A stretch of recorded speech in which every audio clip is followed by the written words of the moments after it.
আমার ছোট বোনের বিয়ে হয়, তো বউ ভাতের অনুষ্ঠানে আমরা কিছু পিকচার তুলেছিলাম। আমরা দুজন, আমার পাপা আর আমি, সেটাই আপনাদের সাথে শেয়ার করলাম। আর ঘরোয়াভাবে বিয়ের অনুষ্ঠানটা হয় আসলে নানান প্রবলেমের কারণে আসলে যেরকম চাচ্ছিলাম সেরকম হচ্ছিল না। আর এটা হচ্ছে গায়ে হলুদের অনুষ্ঠানে আমাদের দুজনের কিছু ছবি আপনাদের সাথে শেয়ার করলাম। আশা করি আপনাদের ভালো লাগবে।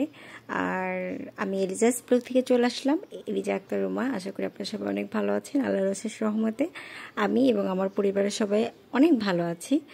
আর এই তো বিয়ের টুকটাক যখন আর কি প্যান্ডেলগুলো সাজানো হচ্ছিল, তখন আমি একটু ভিডিও করে রেখেছি।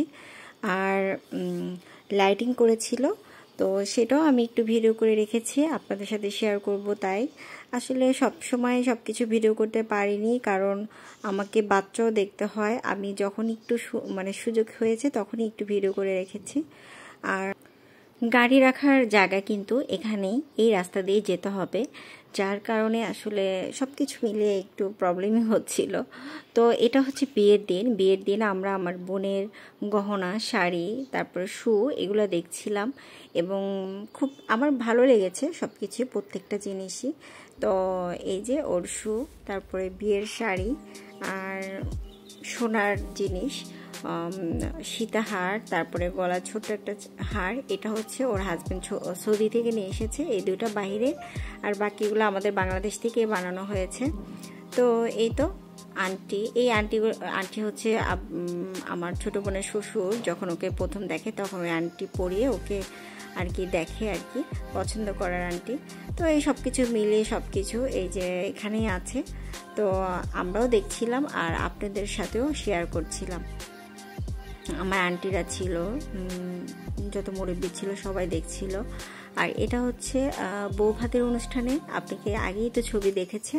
তো তখন আর কি আমরা যাচ্ছিলাম, তখন আমি গাড়িতে বসে একটু আসলে ভিডিও করছিলাম, সেটাই আর কি আপনাদের সাথে শেয়ার করলাম। আর বিয়ের দিনের কোনো ভিডিও বা কোনো ছবি আমার কাছে তেমন একটা নেই, আর আমার বোনের সাথেও তুলতে পারিনি, কারণ বিয়েতে একটা জার্নি তো তখন একটু বিজি থাকে। আর আমার ছোট বাবুকেও দেখতে হচ্ছিল, আর আমার ফোন নিয়ে আমার একদম যে ছোট বোন ওর কাছে ছিল।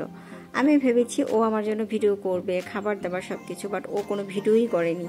আর আমার পক্ষে তো গিয়ে ভিডিও করা সম্ভব না, কারণ আমার ছোট বেবিকে আমাকেই দেখতে হয়েছে, কারণ আমার মাও অনেক বিজি ছিল।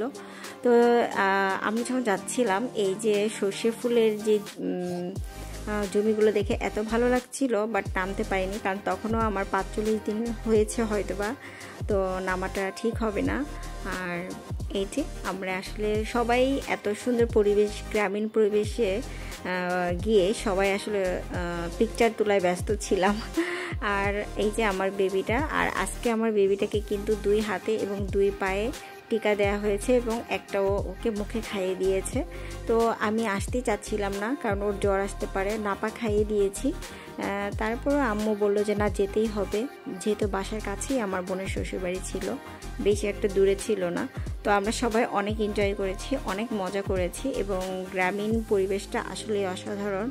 আমরা যারা শহরে থাকি তারা কিন্তু গ্রামে গেলে এরকম পাগলের মতো হয়ে যায়। আর এটা হচ্ছে আমার বোনের বাসর ঘর, বোনের বেডরুম। তো এখানে বসেও আমি আর আবরারের পাপা একটু ছোট বেবিকে নিয়ে বসেছিলাম। তো আমি আর আবরারের পাপা এখানে একটু ছবি তুললাম, একটু মজা করেছি। তো সেটাই আর কি আপনাদের সাথে শেয়ার করলাম। আমার একান্তই ব্যক্তিগত কিছু ভালো লাগা, ভালোবাসার মুহূর্ত আপনাদের সাথে শেয়ার করলাম।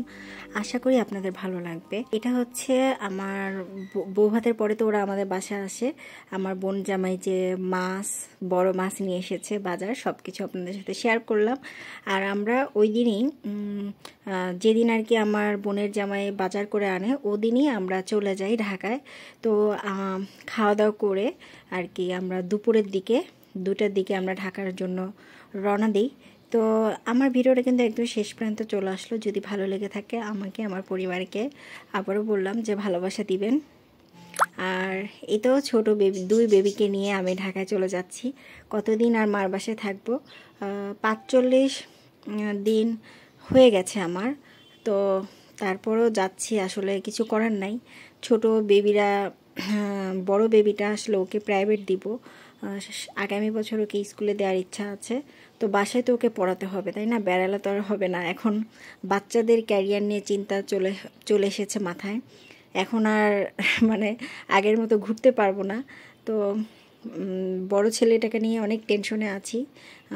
এই তো বাসায় চলে যাচ্ছি। 2 বাচ্চাকে নিয়ে কি করব, একটা তো মনে ভয় ছিলই, বাট আল্লাহ ভরসা, আল্লাহ যা করবে ভালোই করবে ইনশাল্লাহ। পারবো 2 বেবিকে নিয়ে। আবরার অনেক দুষ্টু হলেও ও একা থাকলে অতটা দুষ্টুমি করে না। ও খুবই ভালো, মাশাল্লাহ, খুবই ভালো বাচ্চা আমার। আমি মা তো, আমার কাছে ওর সব কিছুই ভালো লাগে। তো ওর দুষ্টুমিও ভালো লাগে, বকা দিই, মারি, তারপরেও ও আমার ভালোবাসার সন্তান। ওকে আমি অনেক ভালোবাসি। তো যাই হোক, তো এই যে আমরা গাড়ি নিয়ে যাচ্ছি। নানা নানুর আদর, মানে নানা নানু তো এত দুষ্টুমি করে, তারপরেও তাকে বকা দেয় না, এটাই হলো সমস্যা। কিন্তু মা বাবা কিন্তু আবার শাসন করে।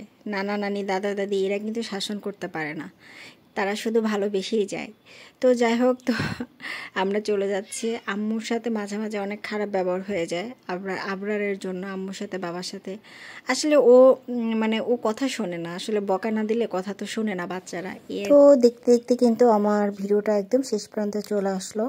আর আমিও আমার সংসারে চলে যাচ্ছি 2 বাচ্চাকে নিয়ে, যেন ঠিকমতো সব কিছু করতে পারি সেই দোয়া করবেন।